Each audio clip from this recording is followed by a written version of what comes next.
Bueno, hola cursada de periodismo gráfico. En este cuatrimestre vamos a estar haciendo algunos videos para reforzar conceptos de los apuntes y también para incorporar algunos otros que quizá no están ahí o no están del todo bien integrados. Así que bueno, esto es toda una experiencia nueva en circunstancias no muy felices. Así que les pido paciencia del lado de ustedes y la mejor voluntad. Nosotros también nos comprometemos a eso, como dijo Germán en el primer video. Así que bueno, empecemos a pensar en los medios gráficos, empecemos a pensar en sus particularidades.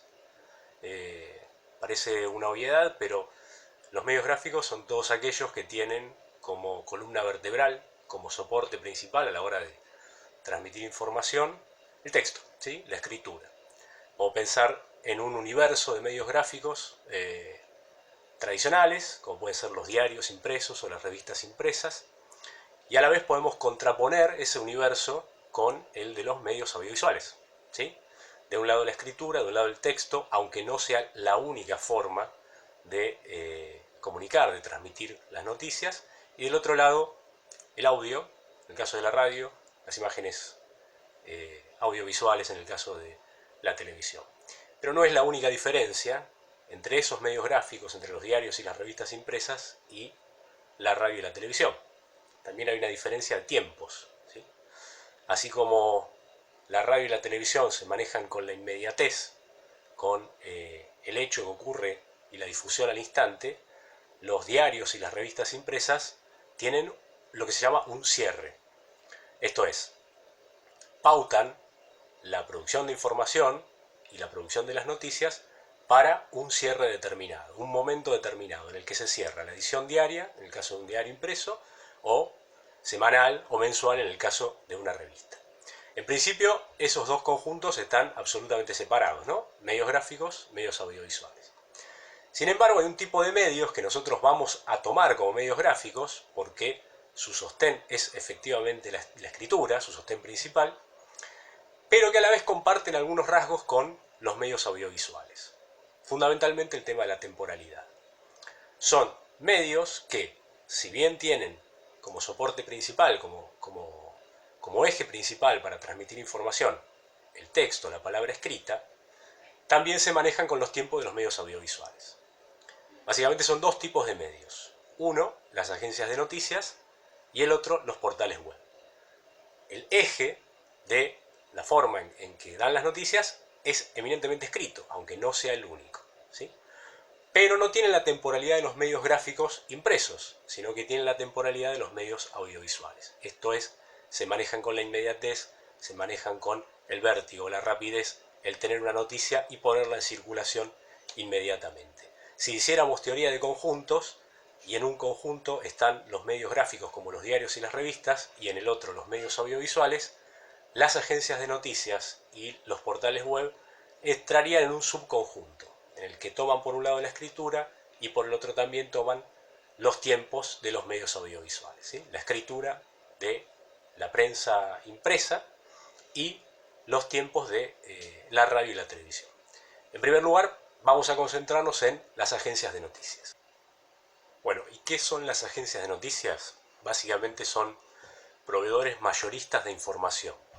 Las agencias toman de sus fuentes información, las procesan, hay quienes las redactan, quienes las editan y les dan a esa información formato de noticia que recibe el nombre de cable o despacho. Con la inmediatez con la que trabajan las agencias, una vez que la noticia está elaborada, está lista, está editada, es enviada a todos sus abonados. Los abonados de las agencias de noticias son en su inmensa mayoría otros medios, ¿sí? Las mismas radios, canales de televisión, diarios y revistas de los que hablábamos antes, para los que la agencia recolecta información, le da formato de noticia en su formato base de noticia, ¿no? Y se las envía a todos sus abonados al mismo tiempo. Esto es importante. El paquete de noticias de una agencia, el paquete de cables de una agencia, que recibe el nombre de servicio, le es enviado, cada uno de ellos, cada uno de esos cables, le es enviado al mismo tiempo y de la misma forma a todos sus abonados. En ese sentido, la agencia es absolutamente democrática, no importa el tamaño del medio o su ubicación, la agencia le va a mandar el mismo despacho a cada uno de los medios de los que es abonado. La agencia, como proveedor mayorista, al enviarle ese paquete de noticias a cada uno de sus abonados, de algún modo les alivia un problema económico. Es decir, les entrega un caudal de información a cada medio que, si cada uno de esos medios intentara realizarlo con su propio staff o con su propio personal, les saldría mucho más caro que pagarle el servicio a la agencia de noticias. Así que la principal razón de la existencia de las agencias es básicamente económica, ¿sí? Elabora un paquete de información, un paquete de cables, y se los entrega a sus abonados, que le pagan por ese paquete, y que le sale mucho más barato que tener un staff de 300 periodistas, 500, 1000, 2000 periodistas elaborando ese mismo paquete informativo. El único problema, digamos, es que la misma información que la agencia le envía a un medio es la que les envía a los otros medios, con lo cual sirve como reaseguro de base informativa.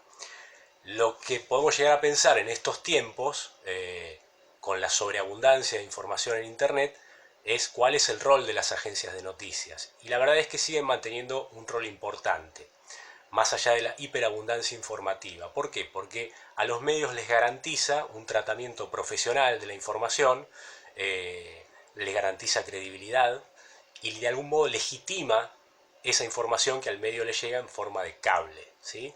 Se supone que no hay necesidad de rechequear y rechequear la información de una agencia de noticias, porque los estándares profesionales son muy altos. Así que eso es una ventaja en una era de sobreabundancia informativa, pero a la vez con controles muy laxos, ¿no?, acerca de su producción.